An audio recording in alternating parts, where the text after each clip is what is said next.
It's a bit of a race against time this morning with a misty sort of rain coming in, and it's going to get worse today, so making good use of a little bit of a window of fairly reasonable weather. So I'm going to be doing the rest of this bed first thing this morning, and I got asked by Paul, one of our subscribers, whether I was going to dig this, and I certainly am going to dig the bits that have got some strong weed root in them, because I want to get rid of that. I feel like it gives a no dig bed the best possible start, but this is going to be a no dig bed. Once I've got the top compost over and I reveal that clay, I'm going to assess what the clay is going to cause in the way of any harm to the plants, and if I think it's not, I'm going to follow Anne's suggestion, another one of our subscribers, who says, why don't I just spread it out and then put my compost over the top? And that's a really great idea, because I really don't want to be moving all that red clay somewhere else. And I think if I spread it out, if it's going to do anything, or at least neutrally to the rest of the plants, then if I've spread it out, it'll be limited. And once I get my compost on top, I'm sure that'll be a decent enough growing medium to get the courgettes going this spring, summer. So that's the way forward. Let's get underway. So that took no time at all. And the extent of what I removed from there was just some of the early sort of couch grass signs, which are really a no dig gardener's enemy. Some really fairly substantial dock roots, a bit of grass, and some of this dreadful frayed weed membrane. Oh, and a plastic label. So not much effort really, and that's just teased the surface and enabled me to take the next step, which is to pull this compost over on top of that and just assess the red clay. So let's go there and see what we find.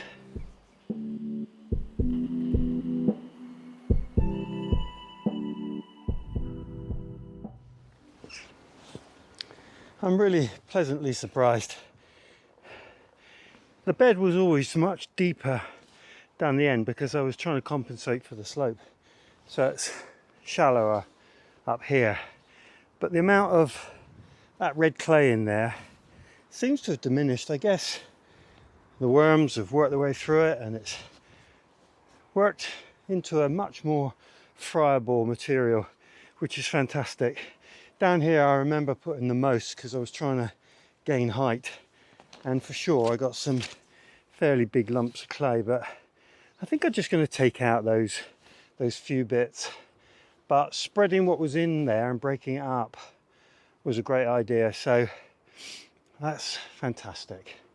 And I got myself a really good looking bed. That's as instant a bed as you're going to get, and I guess that's the product of having that material underneath that cover for a few years. Just superb. So a bit of tidying up. I want to get that edge straight. I'm not going to have a wooden barrier around there because I just don't have it at the moment, so I'm going to rely upon a fairly steep edge to the bed all the way around, and that will keep the grass from encroaching into the bed, at least for a while. I'll probably have to maintain that somewhat, but we'll see how we go. So that was successful.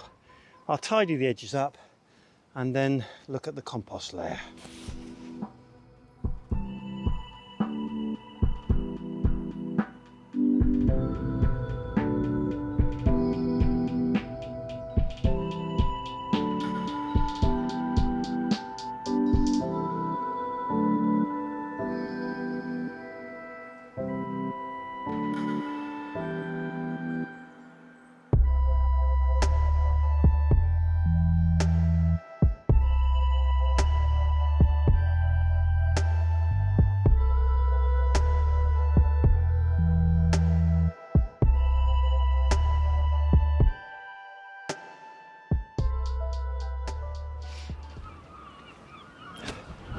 Well, that's a fair old amount of compost there, and that's exhausted my supply at the bottom of the allotment. I've still got more over in the compost area, but I think that'll probably do, and I can spread that, and that'll be a good first layer, and we'll see what we've got left and whether we want to top it up some more later on. So that's gone well. I've just received an urgent call. More compost is awaiting me, so this time I've got to go and get it. So that's a priority. I never say no to more horse manure, because as you've just seen, it comes in incredibly handy when you need it. So I'm going to wrap it for now and get on with compost pickup.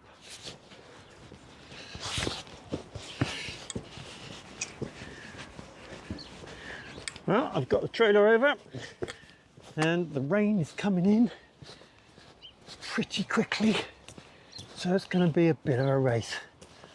Good exercise though. See how we get on.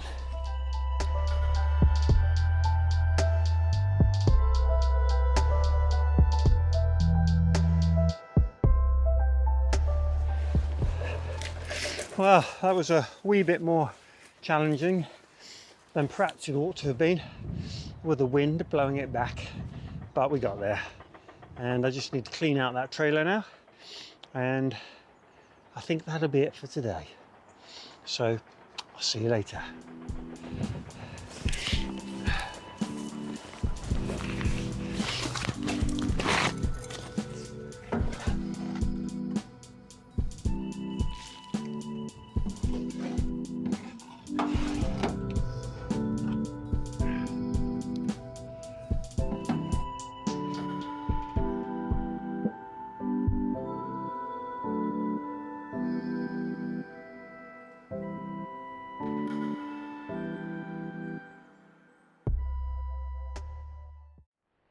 Well, it rained heavily last night. Thought I'd have a quick look in the pond. Yeah, we've got a couple of inches of water in there. But what's interesting is we've got a bit of a slant on the pond. I can see 2 inches of water at this end and nothing at the other end. So that's really useful to me. I need to make sure that I just get that level before I do any final setting of the liner. I'm going to have this pond out of here so that I can do that shelf and work out the best configuration for rocks around the back, and this lower bit of,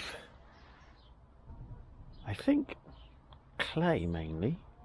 I'm going to backfill with some more clay just to get the level up, and then we're going to work towards a final look.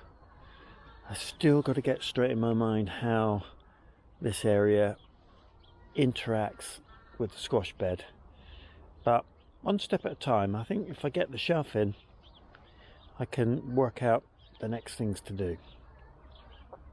Well, there's a lot more rain coming today, so I don't think I'm going to have the chance to get on here later in the day, but we'll see. What we do need, Scamp, is a carrot. And in our household, we don't talk about having carrots anymore in the plural sense. We talk about having a single carrot, because this method of growing sweet candle carrots in this tower bed, as I call it, results in such enormous carrots. So let's see what we've got. I think Scamp's seen a cat out there.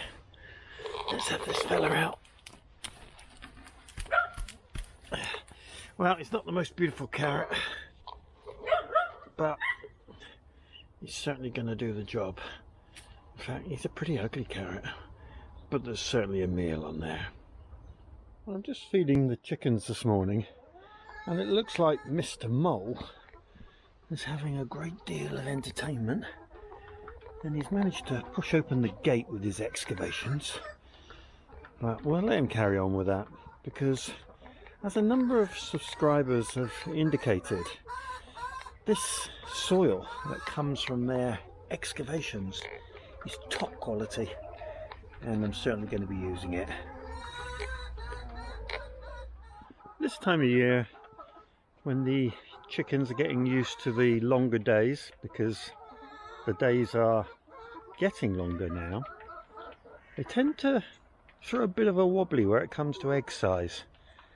And this is a good example. We've got one fairly substantial egg and one very small one, and we've been getting that sort of variation for quite a few days now, and they'll get themselves sorted out in good time.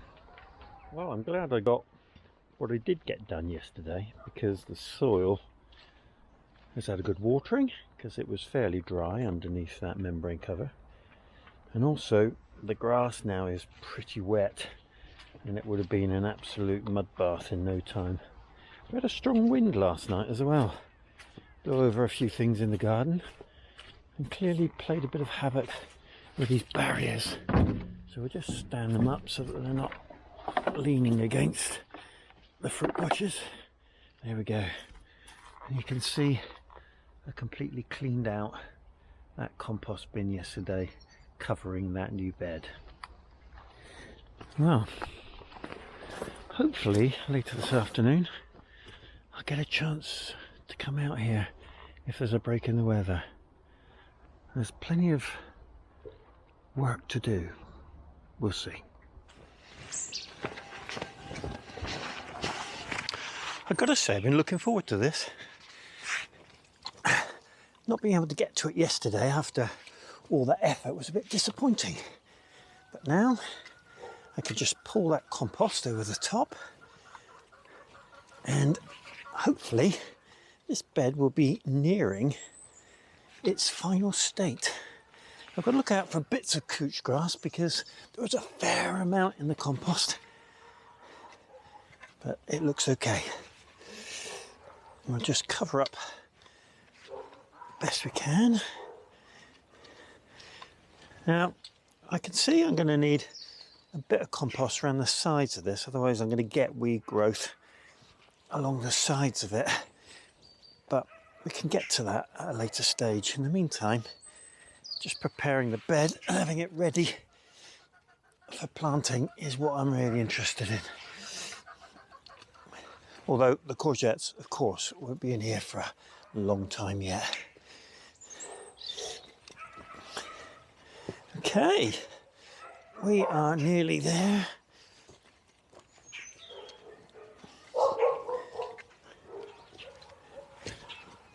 There. Okay, and this side's a bit of a steep hill actually over the edge of the bed. Yeah, it will need a little bit more compost, I think.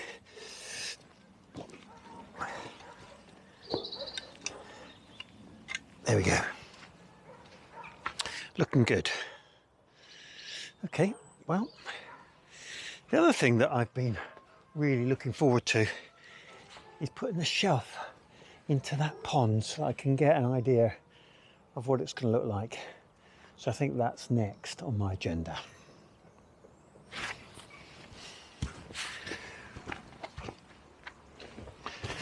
So as you will have seen earlier, there's a bit of water in here, but it has given me a bit of insight into the fact that there's a bit of a slope on it. Now, unbelievably, as I'm stood here, I can see it moving. Let me show you.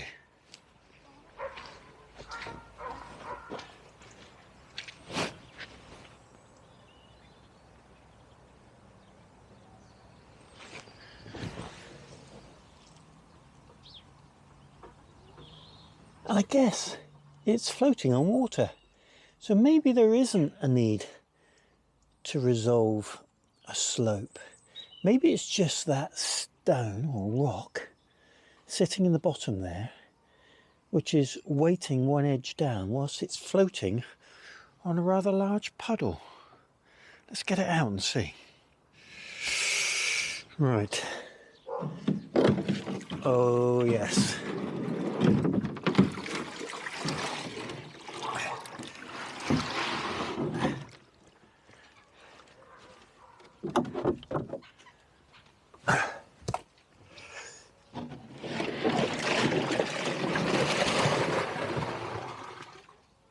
Who needs a pond liner?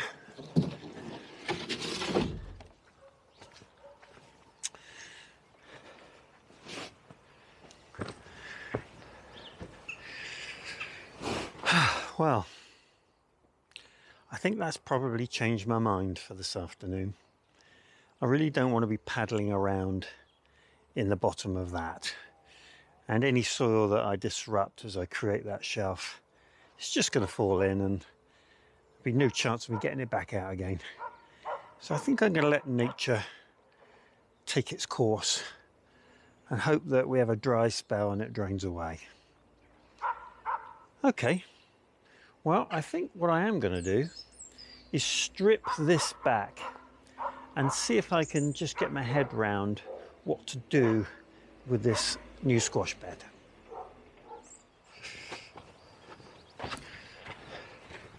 Well, first things first is to get these rocks off. And every one of these rocks I think is going to be useful when it comes to creating the area around the pond. And of course I've managed to find one or two new ones as I've been digging out that hole. So we've got a good old quantity now.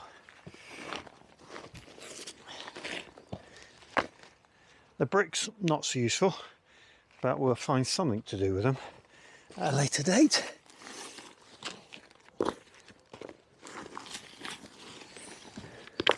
Now I'm thinking that this membrane that I've got is probably not wide enough for the bed, so I may well use it down and into the pond. So I think I've got to take it off and get it flattened out and sorted out, and then I can take a good view of whether it's going to be useful.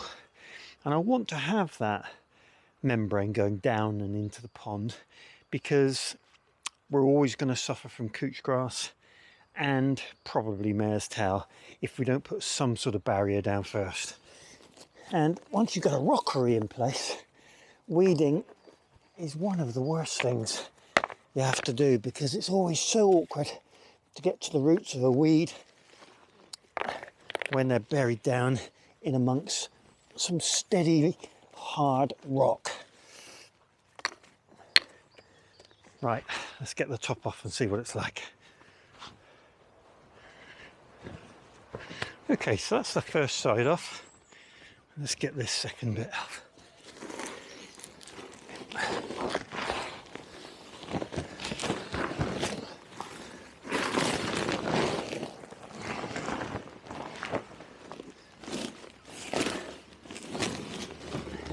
Okay, as you can see, we've got some dying grass and a pretty rough mound of soil. So I think what I'm going to do is try and work on getting that to a reasonable state so that when I'm ready to take the next step, I don't have to start working with all that dead grass. So I think it's time to clean it up and see my way forward to how this bed's going to look.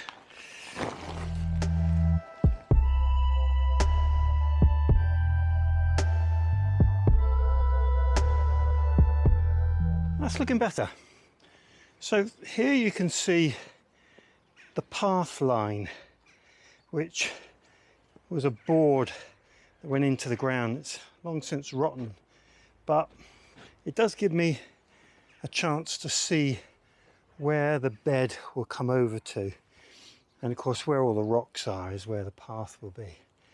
It's cleaned up a bit now, and there's nothing wrong with that turf. It can turn over and be inside this mound for squash. But whilst I was addressing the side of this edge of the bed, I took quite a lot of rocks out there, so it was well worth doing.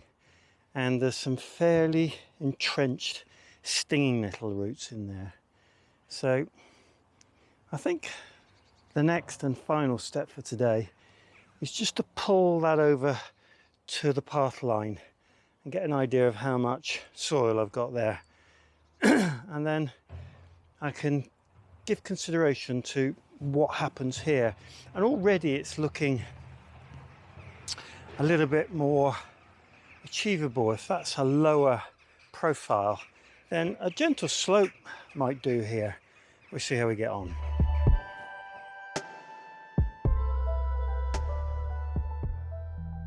Far from perfect, but beginning to give me an idea of how that squash bed is going to look and the profile of it. What I am absolutely convinced is that this is going to be as close to a true cover the top no dig type bed, because it's full of turf turned over and grass that was underneath it.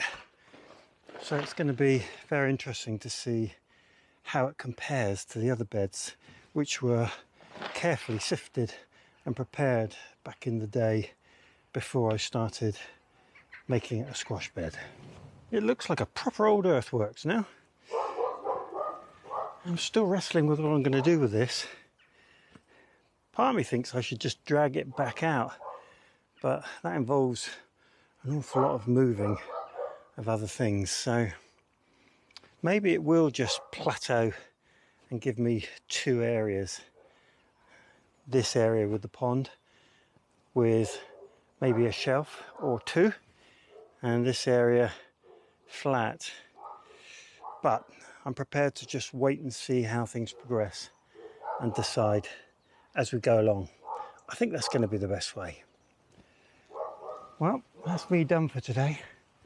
It's been a short afternoon, but other things are on my agenda. Those jobs I've got to do at home, you know how it is. Take care. I do hope you enjoyed the video today. If you did, click the subscribe button, click the like button, and if you want updates from me each time I upload a video, click the bell and select all. I do hope you have a great day.